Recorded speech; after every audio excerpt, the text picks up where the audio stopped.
Hello, വേഗം വരുന്ന കർത്താവായ യേശുക്രിസ്തുവിന്റെ നാമത്തിൽ എല്ലാ വിശുദ്ധന്മാർക്കും സ്നേഹവന്ദനം. കർത്താവിൻ്റെ വലിയ കൃപയാൽ ഒരു ദിവസം കൂടി കർത്താവ് നമുക്ക് അനുവദിച്ചു. ഈ ലോകയാത്ര എത്ര ക്ഷണികമാണ്. പ്രത്യേകിച്ചും നമ്മൾ ദൈവസേനയിലായിരിക്കുക എന്ന് പറയുന്നത് എത്ര വലിയ ഭാഗ്യമാണ്. മറിയം നല്ല അംശം തിരഞ്ഞെടുത്തു എന്നാണ് നമ്മൾ കാണുന്നത്. ദൈവസേനയിലായിരിക്കുന്ന ആ സമയമാണ് ഏറ്റവും നല്ല അംശം. കർത്താവിനോട് ചെലവഴിക്കുന്നതിനേക്കാൾ നന്നായിട്ട് മറ്റൊന്നുമില്ല. തിരുവചനം കേൾക്കുവാനും അതിലെ സത്യങ്ങൾ ഗ്രഹിക്കുവാനുമുള്ള അവസരങ്ങൾ ദൈവം സ്നേഹിക്കുന്നവർക്ക് വേണ്ടി ദൈവം ഒരുക്കുന്ന അവസരങ്ങളാണ്. അതുകൊണ്ട് നമുക്ക് വളരെ പ്രാർത്ഥനയോടുകൂടി വളരെ സമർപ്പണ ബോധത്തോടുകൂടി ഇന്നത്തെയും ഈ ക്ലാസ്സുകൾ നമുക്ക് ശ്രദ്ധിക്കുവാനും അതിലൂടെ അനുഗ്രഹം പ്രാപിക്കുവാനും കർത്താവ് സഹായിക്കട്ടെ. നമ്മൾ കഴിഞ്ഞ ദിവസം കണ്ടുകൊണ്ടിരുന്നത് പൗലോസ്ലീഹായുടെ ഒരു വലിയ സാക്ഷ്യമാണ്. താൻ പറയുന്നത്, ഞങ്ങളോ ക്രൂശിക്കപ്പെട്ട ക്രിസ്തുവിനെ പ്രസംഗിക്കുന്നു. ക്രൂശിക്കപ്പെട്ട ക്രിസ്തു എന്നുള്ളതായിരുന്നു തൻ്റെ പ്രസംഗ വിഷയം. മാത്രമല്ല, അത് പ്രസംഗ വിഷയം മാത്രമായിട്ടല്ല, തൻ്റെ പ്രശംസാ വിഷയമായിട്ടും നമ്മൾ കാണുകയുണ്ടായി. അപ്പോൾ ക്രൂശ് എന്ന് പറഞ്ഞു കഴിഞ്ഞാൽ ഒരിക്കലും മാനുഷികമായി ചിന്തിക്കുമ്പോൾ അതിൽ പ്രശംസിക്കാനായിട്ട് പറ്റുകയില്ല. കാരണം യഹൂദനെ സംബന്ധിച്ചിടത്തോളം ക്രൂശമരണം എന്ന് പറഞ്ഞാൽ ഏറ്റവും ശപിക്കപ്പെട്ട ഒരു മരണമാണ്. അതുകൊണ്ട് അവർക്കതിനെ അംഗീകരിക്കാൻ കഴിയില്ല. പൊതുവെ സമൂഹത്തിന് അത് ഏറ്റവും മോശമായ ഒരു മരണമായിട്ടാണ് എല്ലാവരും മനസ്സിലാക്കിയിരുന്നത്. ഏറ്റവും വലിയ കിരാതമായിരിക്കുന്ന, ഏറ്റവും വലിയ പാപിക്ക് ലഭിക്കുന്ന ആ ഒരു മരണം. എന്നാൽ നമ്മൾ എന്തുകൊണ്ടാണ്, അല്ലെങ്കിൽ പൗലോസേ എന്തുകൊണ്ടാണ് ഞാൻ ക്രൂശിനെ പ്രസംഗിക്കുന്നു എന്ന് പറയാൻ കാരണം എന്നാണ് നമ്മൾ ചിന്തിച്ചുകൊണ്ടിരുന്നത്. അതിലൊന്നാമത്തെ കാരണം നമ്മൾ കാണുകയുണ്ടായി. കർത്താവ് തന്നെ ഈ ക്രൂശ് മരണത്തെക്കുറിച്ച് ലോകത്തെല്ലാവരോടും പറയണം എന്ന് പറയുകയുണ്ടായി. അത് നമ്മൾ കഴിഞ്ഞ ക്ലാസ്സിൽ ലൂക്കോസ് 24-ാം അധ്യായം 46-47 വാക്യങ്ങളിലൂടെ ചിന്തിക്കുകയുണ്ടായി. അപ്പോൾ ഇത് എല്ലാവരും അറിയേണ്ട ഒരു വലിയ യാഥാർത്ഥ്യമാണ്. അതുകൊണ്ട് ക്രൂശിലെ മരണം അതിന് വളരെ പ്രാധാന്യമുണ്ട്. ഒരിക്കലും നമ്മൾ ചിന്തിക്കുന്ന പോലെ ഒരു സാധാരണ രീതിയിലുള്ള അർത്ഥമല്ല. അതിന് വളരെ ഗഹനമായ ഒരു അർത്ഥമുണ്ട്. അതുകൊണ്ട് ഇന്ന് അതിൻ്റെ ഒരു രണ്ടാമത്തെ പോയിൻ്റ്, ഈ ക്രൂശിലെ മരണം എന്നുള്ളത് കർത്താവ് ജനിക്കുന്നതിന് മുൻപ് തന്നെ പ്രവാചകന്മാരിൽ കൂടെയും എഴുതപ്പെട്ടിരുന്ന ഒരു സത്യമാണ്. ഇത് നമ്മൾ അറിയുന്നത് എത്ര വലിയ കാര്യമാണ്. കർത്താവായ യേശുക്രിസ്തു ഈ ലോകത്തിൽ ജനിച്ച് മാനവരാശിയുടെ രക്ഷയ്ക്ക് വേണ്ടി മനുഷ്യൻ്റെ പാപക്കടം എങ്ങനെയാണ് അത് ഒഴിച്ച് മാറ്റുന്നത്, അതിനുവേണ്ടി താൻ ക്രൂശിൽ മരിക്കേണ്ടി വരുമെന്നുള്ള ആ ചിത്രം, അത് മുന്നമേ തന്നെ പ്രവാചകന്മാരിലൂടെ തന്നെ പ്രവചനമുണ്ട്. നമുക്കറിയാം, നമ്മൾ കഴിഞ്ഞ ക്ലാസ്സിൽ കാണുകയുണ്ടായി, കർത്താവ് പല ആവർത്തി നമ്മളിപ്പോൾ യെരുശലേമിലേക്ക് പോവുകയാണ്.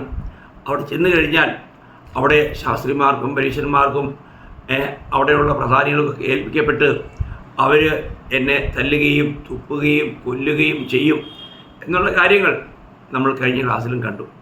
അപ്പോൾ കൊല്ലും അല്ലെങ്കിൽ മരിച്ചാൽ ഞാൻ 3-ാം ദിവസം ഉയർത്തെഴുന്നേൽക്കുമെന്നുള്ളതും കർത്താവ് പറയുകയുണ്ടായി.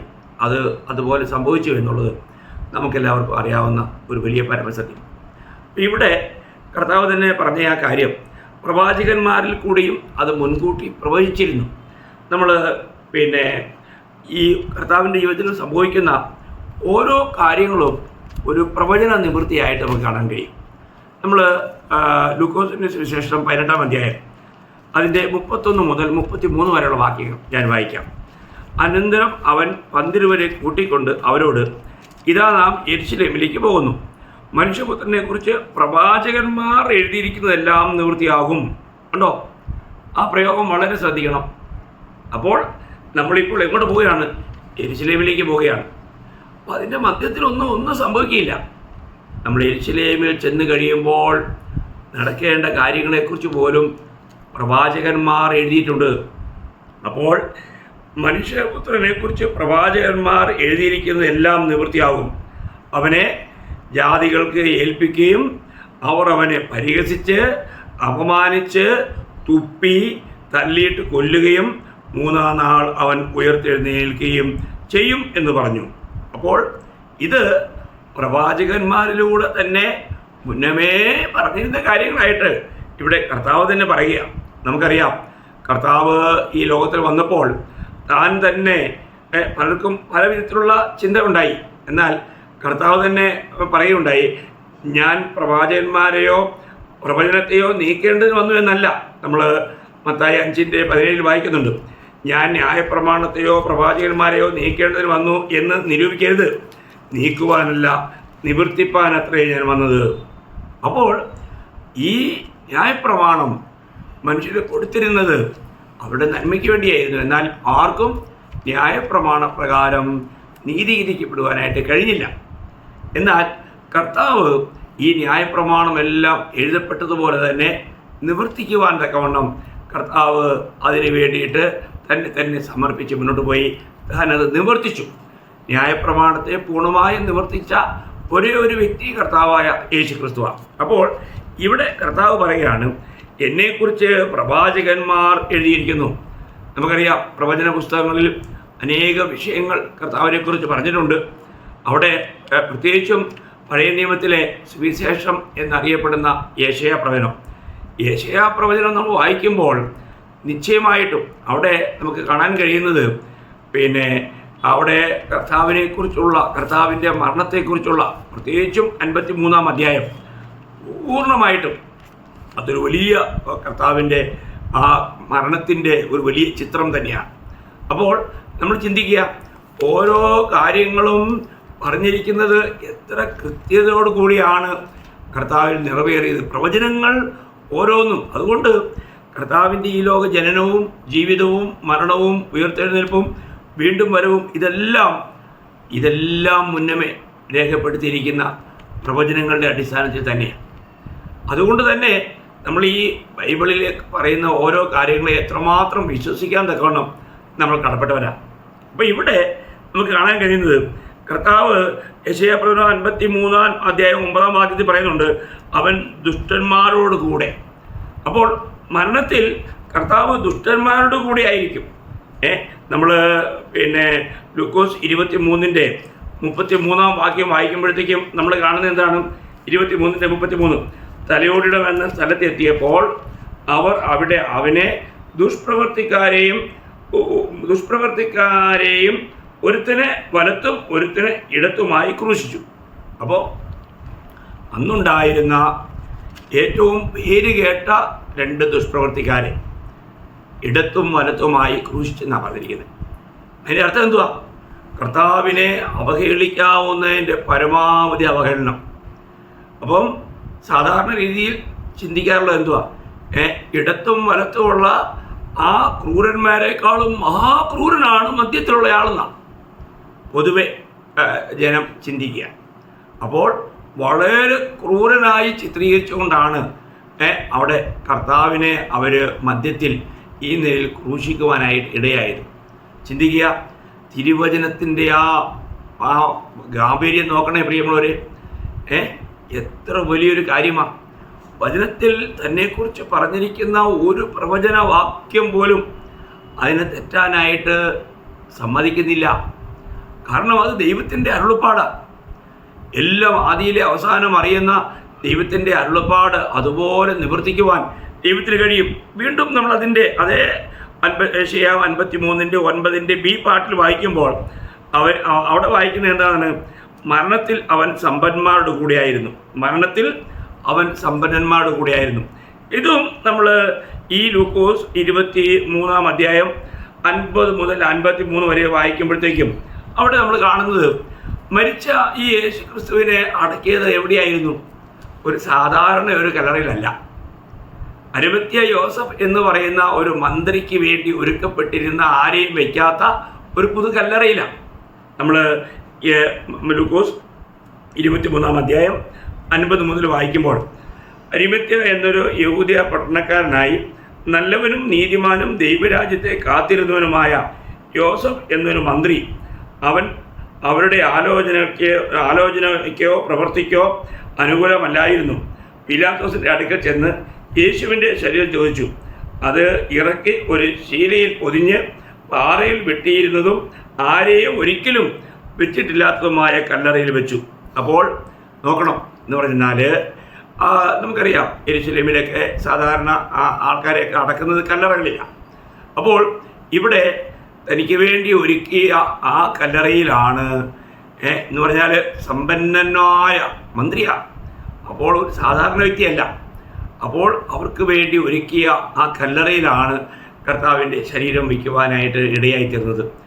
ഓരോ സംഭവങ്ങളും പ്രവചനം എത്ര കൃത്യതയോടു കൂടിയാണ് നിറവേറുന്നത് എന്ന് നമ്മൾ നോക്കണം. മാത്രമല്ല കർത്താവിൻ്റെ മരണസമയത്തെക്കുറിച്ച് കർത്താവിൻ്റെ ജനനത്തിന് ഏകദേശം 1000 വർഷം മുമ്പ് ജീവിച്ചിരുന്ന ദാവീദ് തൻ്റെ 22-ാം സങ്കീർത്തനത്തിൽ ദാവീദ് പറയുന്ന ഒരു വാക്യമുണ്ട്. 22-ന്റെ 16-ാം വാക്യം, അതിൻ്റെ ബി പാർട്ടിൽ ഇങ്ങനെ വായിക്കുന്നു: അവർ എൻ്റെ കൈകളെയും കാലുകളെയും തുളച്ചു. നോക്കണം, അവർ എൻ്റെ കൈകളെയും കാലുകളെയും തുളച്ചു. നോക്കുക, ക്രൂശുമരണത്തിൽ സംഭവിക്കുന്ന ഈ വിഷയം അന്ന് ക്രൂശുമരണം എന്നുള്ള ഒരു കാര്യം ഉണ്ടായിരുന്നതേയില്ല, സങ്കല്പിക്കാൻ പോലും പറ്റിയില്ല. എന്നാൽ അങ്ങനെയുള്ളൊരു കാലത്ത് തന്നെ പ്രവചനാത്മാവിൽ ദാവീദ് ഇവിടെ പറയുകയാണ്, അപ്പോൾ കർത്താവിൻ്റെ കൈകളെയും കാലുകളെയും തുളച്ചു. എത്ര കൃത്യമായിട്ടാണ് ഞാൻ പറയാം എന്ന് പറഞ്ഞാൽ, ഈ അവസാന ദിവസം, കർത്താവിൻ്റെ അവസാന ദിവസത്തെ ആ 24 മണിക്കൂറിൽ 25 പ്രവചനങ്ങളാണ് നിവൃത്തിയായത്. ചിന്തിക്കണം, എത്ര അത്ഭുതാവഹമായ കാര്യമാണ്. ഓരോ തിരുവെഴുത്തും കൃത്യതയോടുകൂടി കർത്താവിൽ നിറവേറി. അതുകൊണ്ട് കർത്താവിൻ്റെ മരണം എന്നുള്ളത് ഒരു യാദൃച്ഛിക സംഭവമല്ല, അതൊരു കൊലപാതകമല്ല, അത് ഏതെങ്കിലും ബലഹീനതയുടെ ഫലമായിട്ടുള്ളതല്ല. അത് നമ്മുടെ എല്ലാം മാനവ രാശിയുടെ ആദാമ്യ സന്തതിയുടെ പാപത്തിൻ്റെ പ്രായശ്ചിത്ത ബലിയായി സ്വയം തന്നെ അർപ്പിക്കുകയായിരുന്നു. ഇത് കൃത്യതയോടുകൂടി തിരുവചനത്തിൻ്റെ വെളിച്ചത്തിൽ, തിരുവെഴുത്തിൽ പറഞ്ഞിരിക്കുന്ന പ്രവചനത്തിൻ്റെ അതേ അടിസ്ഥാനത്തിൽ ഈ കാര്യങ്ങളെല്ലാം നടന്നതായിട്ട് നമുക്ക് കാണുവാനായിട്ട് കഴിയും. അപ്പോൾ ചിന്തിക്കുക, അപ്പോൾ കർത്താവിൻ്റെ മരണം അത് നമ്മുടെ എല്ലാവരുടെയും പാപവും അതിക്രമവും നിമിത്തമായിരുന്നു. നമ്മൾ പ്രത്യേകിച്ചും യേശയ്യാ പ്രവചനത്തിൽ ആ കാര്യങ്ങൾ എടുത്തെടുത്ത് പറയുന്നത് നമുക്ക് കാണുവാനായിട്ട് കഴിയും. യേശയ്യാ പ്രവചനം അതിൻ്റെ 53-ാം അധ്യായം 6-ാം വാക്യം അവിടെ വായിക്കുന്നത്: നാം എല്ലാവരും ആടുകളെ പോലെ തെറ്റിപ്പോയിരുന്നു, നാം ഓരോരുത്തരും താന്താൻ്റെ വഴിക്ക് തിരിഞ്ഞിരുന്നു, എന്നാൽ യഹോവ നമ്മുടെ എല്ലാവരുടെയും അകൃത്യം അവൻ്റെ മേൽ ചുമത്തി. നോക്കുക, നമ്മുടെ എല്ലാവരുടെയും എന്ന് വെച്ചാൽ ആദാമ്യ സന്തതികളായി ലോകത്തിൽ ജനിച്ച് മരിക്കുന്ന സകല മനുഷ്യരുടെയും ഇനിയും ജനിക്കാനിരിക്കുന്നവരുടെയും എല്ലാവരുടെയും പാവവും അകൃത്യവും ദൈവം കർത്താവിൻ്റെ മേൽ ചുമത്തുകയും ചെയ്ത്. നോക്കുക, എത്ര ഭയങ്കരമായ നമ്മുടെ കർത്താവിൻ്റെ ഈ സ്നേഹത്തെ നമ്മൾ ഓർക്കണം. അവിടെയെല്ലാം എത്രമാത്രം കർത്താവ് അനുസരണമുള്ളവനായിരുന്നു. ഇന്നിപ്പം ദൈവമക്കളെന്ന് പറയുന്നവരോട് പോലും അനുസരണത്തെക്കുറിച്ചൊക്കെ പറഞ്ഞു കഴിഞ്ഞാൽ അവർക്ക് അനുസരിക്കാനുള്ളൊരു മനസ്സില്ല, അനുസരിക്കാൻ മനസ്സില്ല. കാരണം ഒരു റിബിൽ സ്പിരിറ്റാണ് എല്ലാവരിലും വ്യാപരിക്കുന്നത്. അവർ ഏത് ആത്മാവിന് അതിരിലാണെന്ന് അവർക്ക് അറിഞ്ഞുകൂടാ. എന്ത് കാര്യം പറഞ്ഞാലും അനുസരിക്കാനുള്ളൊരു മനോഭാവം ഇല്ല. നോക്കുക, ഭവനങ്ങളിൽ അപ്പനമ്മമാർ പറഞ്ഞാൽ മക്കളനുസരിക്കത്തില്ല, സഭയിൽ കർത്താവിൻ്റെ ദാസന്മാർ പറഞ്ഞാൽ വിശ്വാസികൾ അനുസരിക്കത്തില്ല, ഓഫീസിൽ അധികാരികൾ പറഞ്ഞാൽ അതിന് കീഴിലുള്ളവർ അനുസരിക്കത്തില്ല. അനുസരണക്കേട് അത് ആദാമ്യ സന്തതിയിൽ വാഴുന്ന ഒരു ആത്മാവാണ്. എന്നാൽ നമ്മുടെ കർത്താവിനെ കുറിച്ച് പറയുമ്പോൾ, നമ്മൾ ക്രിസ്തുവിലായി കഴിയുമ്പോൾ നമ്മളിൽ കാണേണ്ട ഏറ്റവും വലിയ സവിശേഷത താഴ്മയാണ്. താഴ്മ നമ്മളിലേക്ക് അനുസരണം കൊണ്ടുവരുന്നു. താഴ്മയുള്ളൊരു വ്യക്തിയെ സംബന്ധിച്ചോളം ഒരു കാര്യം പറഞ്ഞാലും, ഇപ്പോൾ കർത്താവ് ഈ നിലയിൽ നമ്മുടെ പാപത്തിൻ്റെ ശിക്ഷ ഏറ്റ് ക്രൂശിൽ മരിക്കണമെങ്കിൽ അങ്ങനെ ഒരു മരണം നമുക്കറിയാം.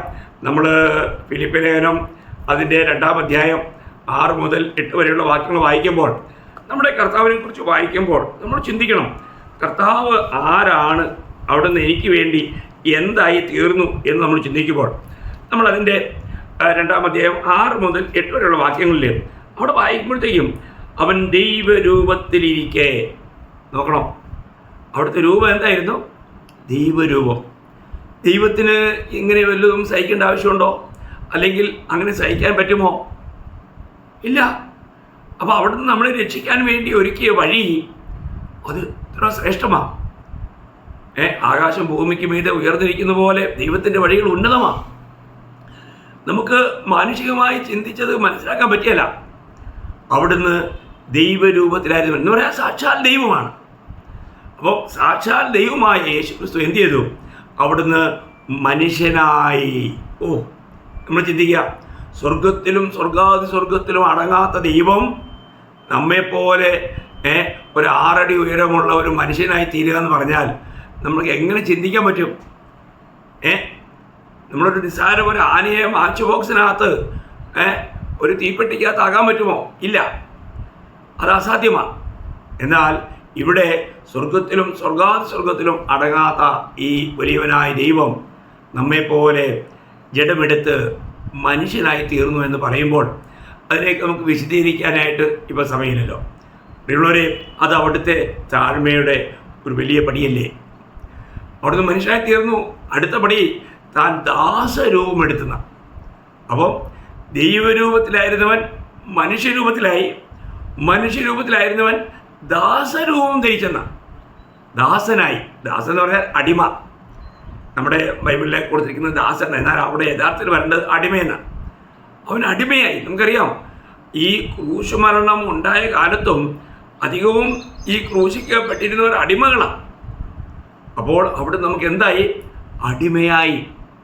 അവിടുന്ന് ഒരു അടിമയുടെ രൂപത്തിലേക്ക് മാറി. നോക്കുക, ഒരു അടിമയുടെ രൂപത്തിൽ.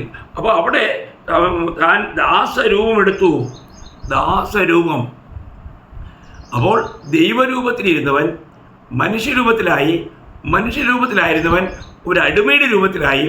എന്നിട്ട് മരണത്തോളം, ക്രൂശിലെ മരണത്തോളം എന്ത് ചെയ്തു? അനുസരണമുള്ളവനായി തീർന്നു. നമ്മൾ ചിന്തിക്കുക, അപ്പോൾ ആ ക്രൂശിൽ കിടക്കുമ്പോഴുള്ള തൻ്റെ രൂപം എന്തായിരുന്നു എന്ന് യേശയ്യാവ് പറയുന്നുണ്ട്. യേശയ്യാവ് 52-ാം അധ്യായം, അതിൻ്റെ 52-ാം അധ്യായത്തിൻ്റെ 14-ാം വാക്യം നോക്കുക. അവൻ്റെ രൂപം കണ്ടാൽ ആളല്ല എന്നും അവൻ്റെ ആകൃതി കണ്ടാൽ മനുഷ്യനല്ല എന്നും തോന്നുമാറ് വിരൂപമായിരിക്കുന്നുണ്ട്. നോക്കണം, അയ്യോ, നമുക്ക് വേണ്ടി ഒരുക്കിയ രക്ഷയുടെ മഹാത്മ്യം, ദൈവസ്നേഹത്തിൻ്റെ ആഴങ്ങൾ നമ്മൾ ഈ വചനങ്ങൾ വായിക്കുമ്പോൾ നമ്മളൊന്ന് ചിന്തിക്കണം. പ്രിയമുള്ളവരെ, ആരെന്തായിത്തീർന്നു? അവൻ്റെ രൂപം കണ്ടാൽ ആളല്ല, അവൻ്റെ ആകൃതി കണ്ടാൽ മനുഷ്യനല്ല. നോക്കണം. അപ്പം അവിടുന്ന് ഈ ലോകത്തിൽ ദൈവരൂപത്തിലിരുന്നവൻ മനുഷ്യരൂപത്തിലായി, മനുഷ്യരൂപത്തിലായിരുന്നവൻ അവിടുന്ന് വീണ്ടും താഴ്ത്തി അവൻ ഒരു അടിമരൂപത്തിലായി. അവിടുന്ന് ഇതാ ക്രൂശിൽ കിടക്കുമ്പോൾ ഒരു മാംസ കഷ്ണം പോലെ തൂങ്ങിക്കിടക്കുക. ആളല്ല എന്ന് തോന്നുമാർ വിരൂപനാക്കപ്പെട്ട ഒരു അനുഭവം. നമ്മൾ ചിന്തിക്കണം, ഇവയെല്ലാം എന്തുകൊണ്ട് ഇങ്ങനെ സംഭവിച്ചു? തിരുവെഴുത്തിൽ എഴുതപ്പെട്ടിരുന്നു. നമ്മുടെ രക്ഷയ്ക്ക് വേണ്ടി തിരുവെഴുത്തിൽ. അതുകൊണ്ടാണ് നമ്മൾ 1 കൊരിന്ത്യർ അതിൻ്റെ 15-ാം അധ്യായത്തിൽ അവിടെ പൗലോസ് പറയുന്ന ആ കാര്യം. 1 കൊരിന്ത്യർ 15-ാം അധ്യായം 3-4 വാക്യം. ക്രിസ്തു നമ്മുടെ പാപങ്ങൾക്ക് വേണ്ടി തിരുവെഴുത്തുകളിലും പ്രകാരം മരിച്ച് അടക്കപ്പെട്ട് തിരുവെഴുത്തുകളിലും പ്രകാരം 3-ാം നാൾ ഉയർത്തെഴുന്നേറ്റു. അപ്പോൾ എന്തായിരുന്നു? ഇവയെല്ലാം തിരുവെഴുത്തുകളിലും പ്രകാരമായിരുന്നു ഓരോ സംഭവങ്ങളും. അതുകൊണ്ട് തന്നെ ക്രൂശിലെ മരണത്തിന് എത്രമാത്രം മഹാത്മ്യമുണ്ടെന്ന് നമ്മൾ എത്ര അത് മനസ്സിലാക്കാൻ ശ്രമിച്ചാലും അതിനും അപ്പുറമാണ്. അതിന് അനേക ആഴങ്ങളുണ്ട്. അത് കർത്താവ് ഉയർത്തെഴുന്നതിന് ശേഷം തൻ്റെ ശിഷ്യന്മാരോട് പറയുന്ന സമയത്ത് നിങ്ങൾക്ക് ഓർമ്മയുണ്ടോ? ലൂക്കോസിന്റെ സുവിശേഷം 24-ാം അധ്യായം അതിൻ്റെ 44-ാം വാക്യം. പിന്നെ അവൻ അവരോട് ഇതാകുന്നു നിങ്ങളോടുകൂടെ ഇരിക്കുമ്പോൾ ഞാൻ പറഞ്ഞ വാക്ക്, മോശയുടെ ന്യായപ്രമാണത്തിലും പ്രവാചക പുസ്തകങ്ങളിലും സങ്കീർത്തനങ്ങളിലും എന്നെക്കുറിച്ച് എഴുതിയിരിക്കുന്നതൊക്കെയും നിവൃത്തിയാകണം എന്നുള്ളത് തന്നെ. നോക്കുക, ഈ പുസ്തകങ്ങളെല്ലാം കർത്താവിനെ കുറിച്ച് എഴുതിയിരുന്നു, കർത്താവിൻ്റെ ജീവിതത്തിൻ്റെ രീതികളെക്കുറിച്ച് എഴുതിയിരുന്നു, മരണത്തെക്കുറിച്ച് എഴുതിയിരുന്നു. അവയെല്ലാം അതുപോലെ നിവർത്തിക്കപ്പെട്ടു. കർത്താവ് ഇങ്ങോട്ട് വരുമ്പോൾ തന്നെ പറയുന്ന ഒരു ശബ്ദം നമ്മൾ സങ്കീർത്തനം 40-ാം അധ്യായം 7-ാം വാക്യത്തിൽ നമ്മൾ വായിക്കുന്നുണ്ട്. സങ്കീർത്തനം 40:7. ഞാനത് ഒന്നെടുത്തോട്ടെ. 40:7. അപ്പോൾ ഞാൻ പറഞ്ഞു, ഇതാ ഞാൻ വരുന്നു, പുസ്തകച്ചുരുളിൽ എന്നെക്കുറിച്ച് എഴുതിയിരിക്കുന്നു. കണ്ടോ? അപ്പോൾ പുസ്തകച്ചുരുളിൽ എന്നെക്കുറിച്ച് എഴുതിയിരിക്കുന്നത് നിവർത്തിക്കുവാൻ ഇതാ ഞാൻ വരുന്നു എന്ന് പറഞ്ഞുകൊണ്ടാണ് കർത്താവ് വന്നത് തന്നെ. ഇതിനു വേണ്ടിയാണ് അവയെല്ലാം നിവർത്തിക്കുവാൻ. നമ്മുടെ രക്ഷ എന്നുള്ളത് കർത്താവിൻ്റെ കയ്യിലെ കാര്യം മാത്രമായിരുന്നു. മനുഷ്യന് അസംഭവമായിരുന്നത് സാധ്യമാക്കുവാൻ അവിടുന്ന് നമ്മെപ്പോലെ ഒരു മനുഷ്യനായി ഈ ലോകത്തിൽ ജനിച്ചു. പ്രിയ ദൈവമക്കളെ, ഞാനൊരു കാര്യം ഓർപ്പിക്കട്ടെ. ഈ വലിയൊരു രക്ഷയുടെ അനുഭവം നമുക്കുണ്ടോ? ഈ ലോക ജീവിതത്തിൽ ലഭിക്കാവുന്നതിൽ ഏറ്റവും വലിയ സന്തോഷം രക്ഷയുടെ സന്തോഷമാണ്. ഈ രക്ഷ ഒരുക്കിയത് ദൈവം എത്രമാത്രം വലിയ വില കൊടുത്താണ് എന്ന് നമ്മൾ കാണണം. അപ്പോൾ എന്തുകൊണ്ട് ഈ ക്രൂശിൽ പ്രശംസിക്കുന്നു എന്ന് പറഞ്ഞാൽ അതിൻ്റെ രണ്ടാമത്തെ കാരണം അത് തിരുവെഴുത്തുകളുടെ നിവൃത്തിയായിരുന്നു. അത് നമ്മളുടെ വീണ്ടെടുപ്പിനോടും രക്ഷയോടുമുള്ള ബന്ധത്തിലായിരുന്നു. ഇങ്ങനെയൊരു മരണം നടന്നില്ലായിരുന്നെങ്കിൽ നാം ഒരിക്കലും രക്ഷിക്കപ്പെടുകയില്ലായിരുന്നു, നാം ഒരിക്കലും വീണ്ടെടുക്കപ്പെടുകയില്ലായിരുന്നു, നാം ഒരിക്കലും ദൈവത്തിൻ്റെ മക്കളായി തീരുകയില്ലായിരുന്നു, നാം സ്വർഗീയ പ്രത്യാശയുള്ളവരായി തീരുകയില്ലായിരുന്നു. ചിന്തിക്കണം. അപ്പോൾ നമുക്ക് ഈ സ്വർഗീയ പ്രത്യാശ നൽകുന്നത് ഈ ക്രൂശിലെ മരണമാണ്. അത് ഈ ലോകം മനുഷ്യർക്കത് പോഷത്വമാണ്. അവർക്കത് ഗ്രഹിക്കുവാനായിട്ട് കഴിയുകയില്ല. ദൈവകൃപ ലഭിച്ചവർക്ക് മാത്രം. അതുകൊണ്ടല്ലേ കർത്താവ് പറഞ്ഞത്, വരം ലഭിച്ചവർക്കല്ലാതെ ആർക്കും എൻ്റെ അടുക്കൽ വരാൻ കഴിയില്ല, പിതാവ് ആകർഷിക്കാതെ ആരും എൻ്റെ അടുക്കൽ വരുന്നില്ല. നമ്മൾ ചിന്തിക്കണം. അപ്പോൾ ഓരോ വചനങ്ങളും എത്ര കൃത്യതയോടു കൂടിയാണ് നിറവേറുന്നത്. ഇന്ന് ഈ വചനം കേൾക്കുന്നവരിൽ എത്ര പേർ ഈ രക്ഷാനുഭവം ഉള്ളവരാണെന്ന് എനിക്ക് അറിഞ്ഞുകൂടാ. എന്നാൽ നിങ്ങൾ യഥാർത്ഥമായും നമ്മുടെ രക്ഷയാണ് നമുക്ക് വേണ്ടി ക്രൂശിൽ കർത്താവ് ഒരുക്കിയത്. ഇത് കാണുവാൻ നമ്മുടെ ഹൃദയദൃഷ്ടി പ്രകാശിക്കട്ടെ. കർത്താവ് ഇത് കേൾക്കുന്ന ഓരോ വ്യക്തികൾക്കും അവരുടെ ഹൃദയദൃഷ്ടി പ്രകാശിപ്പിച്ച് ക്രൂശിൽ നമുക്ക് വേണ്ടി ദൈവം ചെയ്ത ആ വലിയ സ്നേഹപ്രവൃത്തി, അത് ദൈവം വെറുതെകൊണ്ടല്ല, നമ്മളെ സ്നേഹിച്ചതിൽ കർത്താവ് എല്ലാം സ്നേഹത്തോടെ ചെയ്യുകയാണ് ചെയ്തത്. നമ്മളെ ആ നിത്യാഗ്നിയിൽ നിന്ന് രക്ഷിക്കുവാൻ. എൻ്റെ ദൈവമേ നീ എന്നെ കൈവിട്ടത് എന്തെന്ന് നിലവിളിക്കുവാൻ കാരണം ഞാനും നിങ്ങൾ ഓരോരുത്തരും പാപത്തിൻ്റെ ശിക്ഷയാകുന്ന നരകശിക്ഷ അനുഭവിക്കുമ്പോൾ നരകത്തിൽ കിടന്ന് നിലവിളിക്കുന്നതിൻ്റെ പ്രതിധ്വനിയാണ്. നോക്കണം, കർത്താവ് നമ്മുടെ നരകയാതന വേദന അനുഭവിക്കുകയായിരുന്നു. നമ്മുടെ സ്ഥാനത്ത് അവിടെ കർത്താവ് നിലവിളിക്കുക. ചിന്തിക്കുക ദൈവമക്കളെ, നമ്മുടെ രക്ഷയ്ക്ക് വേണ്ടി കർത്താവ് എല്ലാ കാര്യങ്ങളും നിവർത്തിച്ചു. അതുകൊണ്ടാണ് താൻ അവസാനം തിരുമണിച്ചത് എല്ലാം നിവൃത്തിയായി. ആദാമ്യ കുലത്തിന് ആവശ്യമായിരിക്കുന്ന രക്ഷയ്ക്ക് വേണ്ടിയതെല്ലാം കർത്താവ് നിവർത്തിച്ചു. എല്ലാ പേയ്മെൻറ്റും കൊടുത്തു തീർത്തു. ഇന്ന് നമുക്ക് ഒരേ ഒരു കാര്യം ചെയ്താൽ മതി. നമ്മൾ കർത്താവ് ഒരുക്കിയിരിക്കുന്ന ഈ വലിയ രക്ഷ അത് നമ്മൾ വിശ്വാസ കണ്ണുകളെ കണ്ട് അതിനെ നമ്മൾ സ്വീകരിച്ചാൽ മതി. നമ്മൾ ഈ കർത്താവ് യേശുക്രിസ്തു എൻ്റെ പാപത്തിൻ്റെ ശിക്ഷയായിട്ടാണ് ക്രൂശിൽ മരിച്ചത്. അവിടുത്തെ രക്തം എൻ്റെ പാപക്കറകളെ നീക്കുവാൻ വേണ്ടിയാണ് ചൊരിഞ്ഞത്. ഈ യാഥാർത്ഥ്യം വിശ്വാസത്താൽ അംഗീകരിച്ചാൽ ആ ക്ഷണത്തിൽ നമുക്ക് പാപമോചനമുണ്ട്, നമുക്ക് വീണ്ടും ജന്മാനുഭവം ലഭിക്കും, നാം രക്ഷിക്കപ്പെടുവാനിടയായിത്തീരും. ഈ യേശു എൻ്റെ കർത്താവായി എൻ്റെ ജീവിതത്തിലേക്ക് വരട്ടെ, അവിടുന്നാണ് എൻ്റെ കർത്താവ്. ആ ഏക കർത്താവിനെ ഞാൻ എൻ്റെ ഹൃദയത്തിൽ വിശുദ്ധീകരിക്കുന്നു, അവിടുത്തെ എൻ്റെ കർത്താവായി ഞാൻ സ്വീകരിക്കുന്നു എന്നാരെങ്കിലും ഈ വചനം കേൾക്കുമ്പോഴെങ്കിലും നിങ്ങൾ നല്ല ഹൃദയത്തോടെ, ഒരു അനുതാപ ഹൃദയത്തോടെ നിങ്ങൾ സമ്മതിച്ചാൽ, പ്രിയമുള്ളവരെ, നമ്മുടെ പാപത്തിൻ്റെ പരിണതഫലം എത്ര ഭീകരമായിരുന്നു. നാം മരിക്കേണ്ട സ്ഥാനത്താണ് ക്രിസ്തു നമുക്ക് വേണ്ടി മരിച്ചത് എന്നുള്ള കാര്യം മറക്കരുത്. നമ്മെ രക്ഷിക്കുവാൻ വേണ്ടി, നിത്യാഗ്നിയിൽ നിന്ന് രക്ഷിക്കാൻ വേണ്ടി കർത്താവ് ആ ഭയങ്കരമായ നരകശിക്ഷകൾ അനുഭവിക്കുകയും ചെയ്തു. അതുകൊണ്ട് ഈ യാഥാർത്ഥ്യം നമ്മൾ വിശ്വാസത്താൽ അംഗീകരിച്ചാൽ നമുക്ക് നിത്യജീവനുണ്ട്. ഞാൻ അവർക്ക് ജീവൻ കൊടുക്കുവാനും അത് ധാരാളമായി കൊടുക്കുവാനും വന്നു. ആ ജീവൻ എന്നുള്ളത് കർത്താവിൻ്റെ ജീവനാണ്. കർത്താവിൻ്റെ ജീവൻ പ്രാപിച്ച് കർത്താവ് ഉള്ളവരായി നാം ജീവിക്കണം. ഇതാണ് ദൈവം നമ്മൾ ഇന്ന് ആഗ്രഹിക്കുന്നത്. അതുകൊണ്ട് തിരുവഴുത്തിനെ നിവൃത്തീകരിക്കുന്ന ഈ മരണം എവിടെയും പ്രഘോഷിക്കുവാൻ, ഈ മരണത്തിൽ അഭിമാനം കൊള്ളുവാൻ നമുക്ക് കഴിയണം. കാരണം ആ മരണത്തിനെ കുറിച്ചുള്ള ആ സത്വാർത്തമാനമാണ് നമ്മുടെ മരണത്തെ ഇല്ലായ്മ ചെയ്യുന്നത്.